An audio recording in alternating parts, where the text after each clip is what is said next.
Paris ಒಲಿಂಪಿಕ್ಸ್ನಲ್ಲಿ ಭಾರತಕ್ಕೆ big shock. ನಿಗದಿತ ತೂಕಕ್ಕಿಂತ 100 gram ಹೆಚ್ಚಾಗಿದ್ದ ಕಾರಣ ವಿನೇಶ್ ಫೋಗಾಟ್ ಅನರ್ಹ. 50 ಕೆಜಿ ವಿಭಾಗದಲ್ಲಿ ಫೈನಲ್ಗೆ ಏರಿದ್ರು ಪದಕ ಕನಸು ಭಗ್ನ.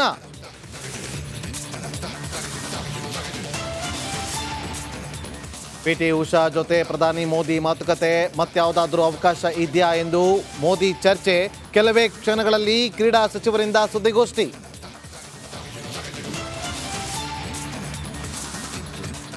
ವಾಲ್ಮೀಕಿ ಅಭಿವೃದ್ಧಿ ನಿಗಮದಲ್ಲಿ ಬ್ರಹ್ಮಾಂಡ ಭ್ರಷ್ಟಾಚಾರ.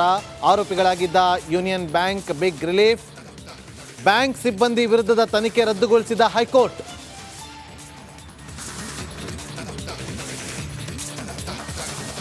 ಬಾಂಗ್ಲಾದೇಶ ಧಗಧಗ ಮುಂದುವರೆದ ಹಿಂಸಾಚಾರ.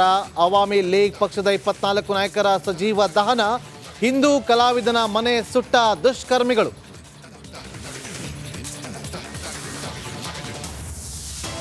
ರೇಣುಕಾ ಕೊಲೆ ಕೇಸ್ನಲ್ಲಿ ಭಯಾನಕ ಸತ್ಯ. ದರ್ಶನ್ ಶರ್ಟ್ ಮೇಲಿತ್ತು ರಕ್ತದ ಕಲೆ. ರಿಪಬ್ಲಿಕ್ ಕನ್ನಡದಲ್ಲಿ FSL ರಿಪೋರ್ಟ್ನ ಎಕ್ಸ್ಕ್ಲೂಸಿವ್.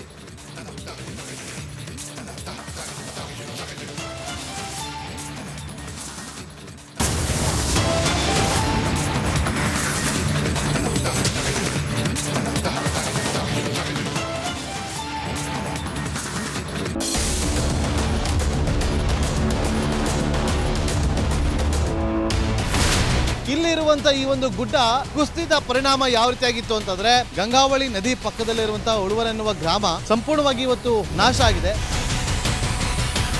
ಮನೆ ಮಠ ಏನಿಲ್ಲ, ಎಲ್ಲ ಹೋಗ್ಬಿಟ್ಟಿದೆ.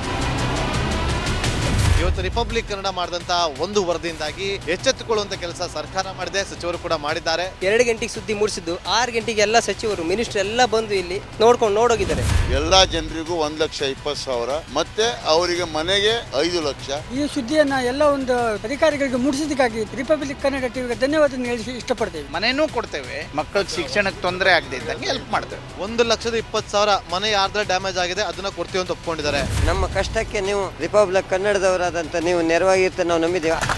ಅವರಿಗೆ ಸೂರನ್ನ ಕಲ್ಪಿಸಿಕೊಡೋವರೆಗೂ ಕೂಡ ರಿಪಬ್ಲಿಕ್ ಕನ್ನಡ ಅವರಿಗೆ ಧ್ವನಿಯಾಗಿ ನಿಲ್ಲುವಂತ ಕೆಲಸವನ್ನ ಮಾಡ್ತಾರೆ.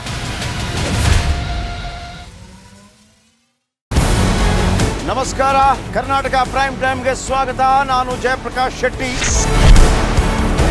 ಇಡೀ ಕರ್ನಾಡು ಇವತ್ತು ರೆಬೆಲ್ ಆಗಿ ನಿಂತಿದೆ. ಈ ಹಗರಣಗಳನ್ನು ಸದನದಲ್ಲಿ ಪ್ರಸ್ತಾಪ ಮಾಡಲು ಕೂಡ ಕಾಂಗ್ರೆಸ್ ಹಿಂದೇಟು ಹಾಕಿದ್ದೇಕೆ? ನಿಮ್ಗೆ ಸಂಬಳ ಅದಕ್ಕೆ, ನಿಮಗೆ ವಾಹನ ಅದಕ್ಕೆ, ನಿಮಗೆ ವೆಪನ್ ಅದಕ್ಕೆ, ನೀವು ಅದನ್ನು ಸರಿ ಹಿಡಬೇಕಾಗಿದೆ. ನೀವು ವಿದ್ಯುತ್ ಬರ ಇದೆ ಅಂತ ಹೇಳ್ತಾ ಇದ್ದೀರಿ, ಎಲ್ಲಿ ಬರ ಇದೆ ನೀವು ಹೇಳಬೇಕು. ಪಾಕಿಸ್ತಾನ್ ಆಕ್ಯುಪೈಡ್ ಕಾಶ್ಮೀರ್ ಅದು ಎಂದೆಂದಿಗೂ ನಮ್ಮದು. 40 ಮೆಷಿನ್ಗಳು ತಂದಿತ್ತು ನೋಟ್ ಎಣಿಸುವುದಕ್ಕೆ, ಅದೇ ಹಾಳಾಯಿತು. ಮಥುರಾದ ಗಲಾಟೆ ಇದೆಯಲ್ಲ, ಅದು ಸ್ಥಳೀಯವಾಗಿ ಕೂತು ಪರಿಹರಿಸಬಹುದಾದಂಥ ಕಾನೂನಿದೆ. ಗ್ಯಾರಂಟಿ ಯೋಜನೆಯಿಂದ ನಷ್ಟ ಆಗಿದೆ, ಲಾಭ ಆಗಿದೆ, ದಯವಿಟ್ಟು ಹೇಳಿ. Dawood Ibrahim most wanted criminal ಯಾವಾಗಾದ ಅಂದರೆ ಇಲ್ಲಿ ತನಕ ಭಾರತ ದೇಶದಲ್ಲಿ ಓರ್ವ ದಲಿತ ಪ್ರಧಾನಿಯಾದಂಥ ಇತಿಹಾಸವೇ ಇಲ್ಲ. ರಿಪಬ್ಲಿಕ್ ವರ್ಲ್ಡ್ ಆಪ್ ಇದು ಕೇವಲ ಅಪ್ಲಿಕೇಶನ್ ಅಲ್ಲ, ಸಮಗ್ರ ಸುದ್ದಿಗಳ ಸಂಪರ್ಕ ಮಾರ್ಗಕ್ಕೆ ಕ್ರಾಂತಿಕಾರಿ ಬದಲಾವಣೆ. ರಿಪಬ್ಲಿಕ್ ವರ್ಲ್ಡ್ ಆಪ್ ಕೇವಲ ಸುದ್ದಿ ಅಪ್ಲಿಕೇಶನ್ ಅನ್ನ ಪರಿಚಯ ಮಾಡ್ತಾ ಇಲ್ಲ, ಬದಲಾಗಿ ಡಿಜಿಟಲ್ ಸುದ್ದಿ ಬಳಕೆಯ ಹೊಸ ಯುಗಕ್ಕೆ ನಾಂದಿ ಹಾಡ್ತಾ ಇದೆ. ಇದೊಂದು ಬ್ರೇಕಿಂಗ್ ನ್ಯೂಸ್, ಪ್ರಭಾವಶಾಲಿ ಕಾರ್ಯಕ್ರಮಗಳಿಗೆ ಗಟ್ಟಿಯಾದ ವೇದಿಕೆ. ರಿಪಬ್ಲಿಕ್ ವರ್ಲ್ಡ್ ಅಪ್ಲಿಕೇಶನ್ ಈಗ ಲೈವ್ ಆಗಿದೆ. ಗೂಗಲ್ ಪ್ಲೇ ಸ್ಟೋರ್ ಮತ್ತು ಆಪಲ್ ಆಪ್ ಸ್ಟೋರ್ ಎರಡರಲ್ಲೂ ಲಭ್ಯವಿದೆ. ಈಗಲೇ ಡೌನ್ಲೋಡ್ ಮಾಡಿ.